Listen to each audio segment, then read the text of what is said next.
Let's dive right into this video. Today we're discussing improvements in GPT-4, particularly in better reasoning. There's a claim, not yet peer-reviewed, that GPT-4 has become less smart over time. However, there's hope for better reasoning based on ongoing research and user feedback. Altman is considering improvements, including better reasoning. GPT-4's reasoning capabilities can be enhanced through techniques like Google Gemini's benchmarks and innovative prompts. Despite current limitations, ongoing research suggests future improvements in reasoning. Open source models are also catching up, surprising as it may sound. Looking ahead, there's talk about GPT-5 being in training. Despite initial doubts, it seems likely to be released in 2024. The release of Gemini by Google, a strong competitor to OpenAI, indicates the need for continuous advancements in AI technology. GPT-4 might lose its top spot to Gemini Ultra, which has generated a lot of excitement even though we haven't tested it yet. People think Google is making a comeback. GPT-5 might follow soon after. The trademark for GPT-5 was filed a while ago.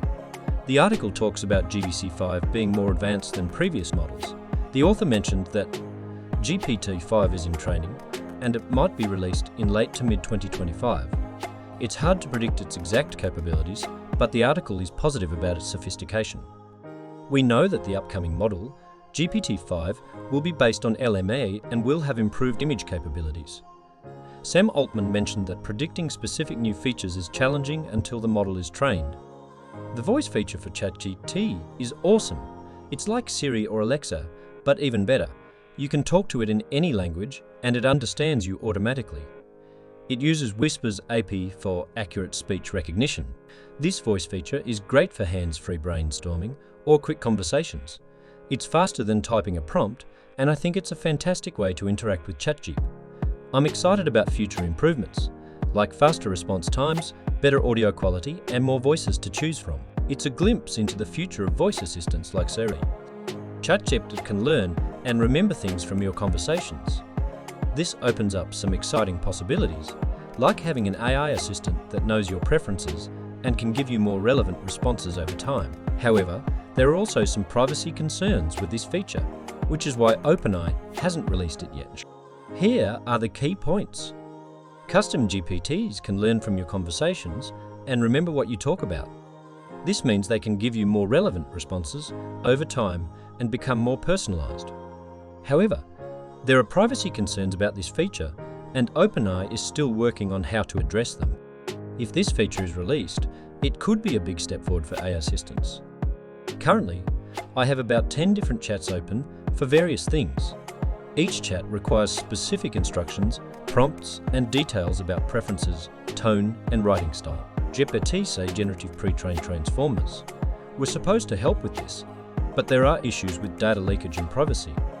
The goal now seems to be making the system more efficient and addressing these privacy concerns. Also, reducing the amount of work needed is a priority. It's unclear if this will be the main focus for ChatGPT, as it's known that political correctness plays a role. Some people claim that over half of questions or requests get rejected due to considerations like political correctness. There's a history of increased rejection rates in previous versions like GPT 2.1, where the ability to reject questions went up from 10 to 20, making it less useful. The plan might be to make it less politically correct, meaning it would answer any request without being overly cautious. So far, I haven't faced issues with ChatGPT except for copyright and image-related problems. Some say the creation of Grow was a response to the limitations of ChatGPT, claiming Grow is less work. Grow is essentially a truth version of GPT. We'll have to wait and see how things develop, as there's speculation that the desire for less work is why Grok was created, with people tweeting about it as an alternative to ChatGPT. Elon Musk criticized GPT for having a strong political bias. While politics can be divisive, having a system that answers questions is useful as long as it doesn't harm the public. Some AI systems, like Claude 2.1, have issues and refuse to answer questions.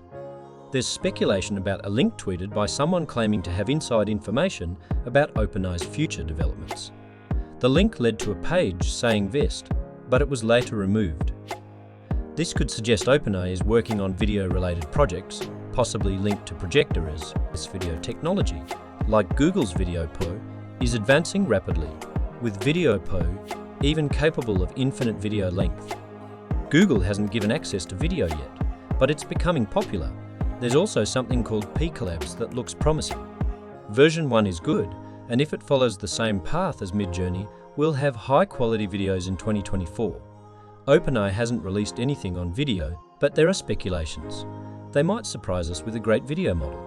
OpenAI takes a unique approach, so it'll be interesting. Rate limits are annoying. You can only send 40 messages every 3 hours. This needs to be solved for better conversations.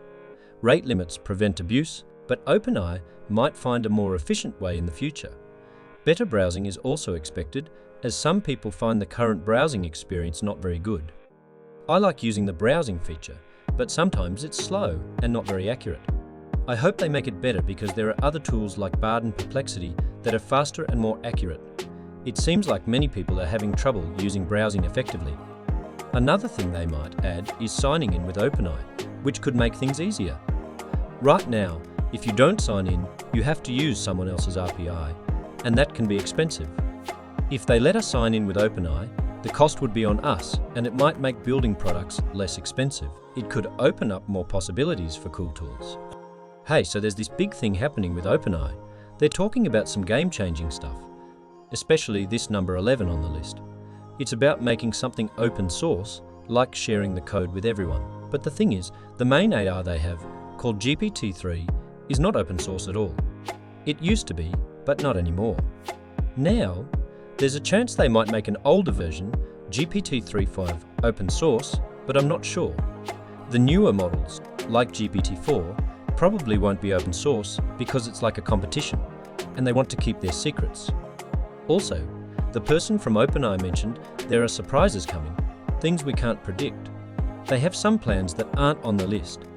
I wonder what those could be. If you have any ideas, share them in the comments. That's it for now. See you in the next video.